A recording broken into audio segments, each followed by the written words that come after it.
Diungkapkan Ketua KPU Ogan Ilir Mas Suryati, pensortiran dan pelipatan yang melibatkan 30 orang selama 3 hari dengan sistem swakelola telah mendapatkan ratusan surat suara yang rusak atau tidak layak. Dalam kerusakannya, tidak ada surat suara yang bolong atau surat suara yang sobek. Selanjutnya, surat suara yang rusak tersebut dilaporkan kepada perusahaan yang telah memproduksinya untuk diganti kembali. Sudah kami temukan kemarin ada yang bertitik di background merah, pasangan calon tersebut ada titik hitam, itu kita singkirkan. Kedua, kertas tersebut mengkerut-kerut. Ya. Nah, terus ada yang gambarnya gradasinya tidak jelas. Itu sudah kita singkirkan dulu. Yang robek, bolong segala macam? Kalau kemarin tidak ada yang robek. Cuma seperti itu baru kategorinya. Pensortiran dan pelipatan sendiri dilakukan dengan protokoler kesehatan COVID-19.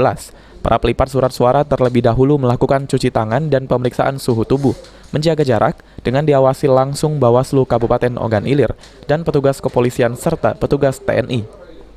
Ahmad Romawi, PAL TV.